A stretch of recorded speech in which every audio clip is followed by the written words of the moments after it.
Bonjour à tous, moi c'est Olivier Chavarenne et je suis consultant immobilier depuis plus d'un an chez EXP France.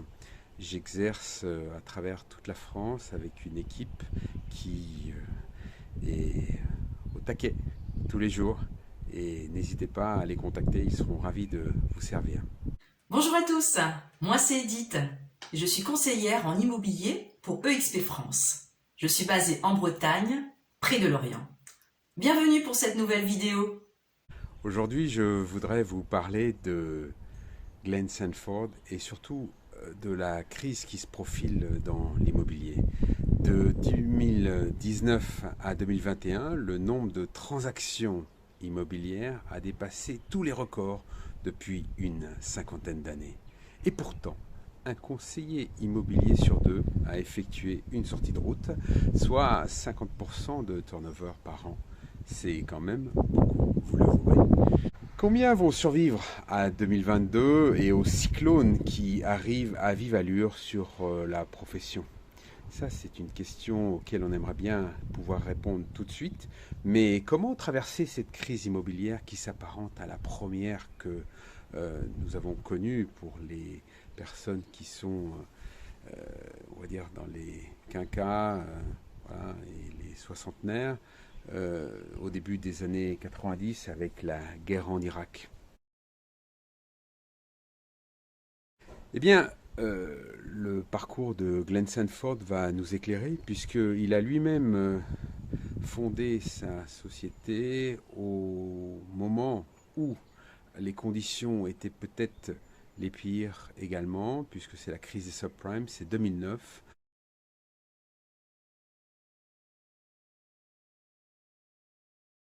Ça ne vous aura pas échappé. Donc, si le modèle était robuste en 2009, il le sera certainement encore plus aujourd'hui. Et ces enseignements sont sans aucun doute à prendre avec délectation et ils peuvent nous inspirer au quotidien. Alors, Glenn Sanford a récemment, dans Success, publié cet article. Nous, avec Elodie, nous l'avons traduit et on vous le présente aujourd'hui devant vous. Être dans l'immobilier s'accompagne de flux et de reflux naturels, comme dans de nombreuses industries. Mais pour ceux qui étaient là en 2008, la vie était vraiment, vraiment bonne, jusque que ça ne soit plus le cas. En 2008, je dirigeais l'une des meilleures équipes du pays. Une partie de cela consistait à comprendre le rôle croissant d'Internet et comment il pouvait générer des prospects. Nous avons les meilleurs portails immobiliers à travers tous les États-Unis, de Nashville à Portland, Oregon, à Washington, Seattle. Et puis, tout d'un coup, le marché du logement s'est effondré. Oui. Les affaires pendant les moments difficiles. Obligé de fermer tous les sites sauf un et de réduire les effectifs à notre équipe la plus maigre possible, nous avons fait le tour des wagons. Ce n'était pas une période facile pour être un leader, mais cela m'a forcé à innover. Innover ou plier. Ce n'était pas mon premier pivot, mais c'était mon plus grand. Né de difficultés économiques, mais résultant en quelque chose de plus grand que ce que nous aurions pu imaginer à l'époque.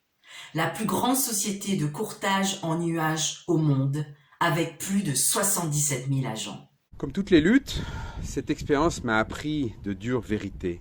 La vérité sur ce qu'il faut pour maintenir une organisation non seulement en vie, mais en croissance.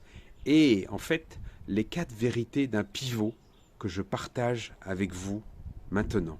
Votre équipe ne comprendra pas toujours. Nous avons appris que compter sur des bureaux physiques nous mettait en danger. Nous devions construire un modèle immobilier défendable qui ne supportait pas le poids des frais généraux physiques. EXP Realty a évolué vers un modèle entièrement basé sur le cloud, afin d'assurer la sécurité en période d'incertitude économique. Mais votre équipe ne comprendra pas toujours, ou ne verra pas toujours la situation dans son ensemble. L'innovation peut sembler instable jusqu'à ce qu'elle soit prouvée.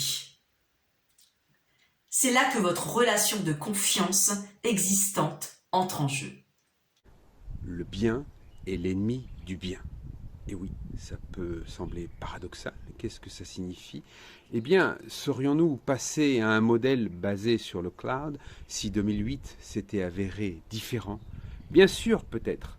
Certaines des meilleures innovations se produisent parce que nous sommes obligés de tout mettre sur la table et de prendre des décisions épuisantes sur ce qui ne convient plus. Parfois, ça recommence complètement. L'avantage de démarrer ou de réinventer une entreprise en période de ralentissement économique est que votre modèle se repose sur la survie et non sur la prospérité.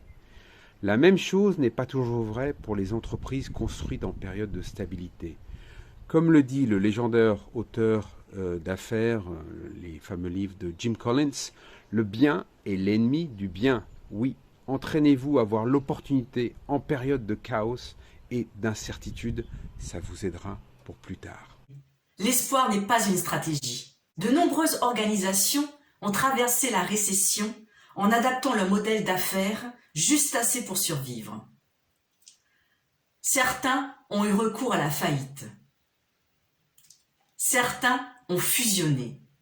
Certains ont eu de la chance. Mais leurs entreprises n'ont jamais capitalisé sur l'opportunité de se réinventer, de construire des murs défensifs contre le prochain obstacle inévitable. L'espoir n'est pas une stratégie. L'espoir, c'est comme jouer à la loterie quand les chances sont des millions contre un. Vous pouvez choisir de vous asseoir avec la douleur et la frustration de voir votre travail acharné emporté, ou vous pouvez y faire face de front et relever le défi de la réinvention. Autre vérité, les pivots prennent une énergie immense. Si vous maîtrisez les pivots, le fait de se réinventer, vous comprenez la matrice de décision qui les accompagne. J'ai la compréhension de ce qu'il faut faire pour un autre pivot, mais ils prennent beaucoup d'énergie. Faire pivoter une grande entreprise, une grande organisation est une tâche massive. Vous changez le paradigme sur lequel l'entreprise a été construite. Naturellement, plus l'entreprise est grande, plus il est difficile de la réinventer. En tant que leader, vous êtes de retour en mode démarrage. Vous travaillez probablement de 10 à 16 heures par jour, 7 jours sur 7, pour vous assurer que la réinvention tient et que vous avez pris en compte toutes les choses qui pourraient mal tourner. Ce n'est pas pour vous dissuader d'envisager une réinvention, mais pour vous aider à comprendre ce qu'il faut pour y arriver. Le pivotement s'apparente à l'innovation. Faites-vous une grande innovation au sein de votre entreprise ou de votre industrie? Ou faites-vous de petits changements itératifs? Ils peuvent tous les deux avoir un impact, mais l'un peut changer toute la trajectoire de votre organisation. Quels sont les grands risques que vous voulez prendre? Comment vous préparez-vous au succès? La puissance du pivot est une grande innovation suivie d'une grande action. La vie ne présente généralement que quelques opportunités pour un pivot complet, et ce n'est généralement pas pour une bonne raison. C'est un signal sonore lorsque votre organisation et tous ceux qui en dépendent sont en jeu. Pour nous, la possibilité de passer au cloud était la tempête parfaite d'un marché immobilier en déclin et que la plupart des maisons disposant d'Internet à haute vitesse nous rendaient possible. Désormais, la technologie de collaboration rend notre modèle accessible à presque toutes les industries. Avec des espaces de travail virtuels comme Virbela, une filiale de XP World Holdings, et Meta, Zoom et Google Meet, Trello et Asana, vos équipes n'ont simplement pas besoin d'être réunies pour faire évoluer l'organisation.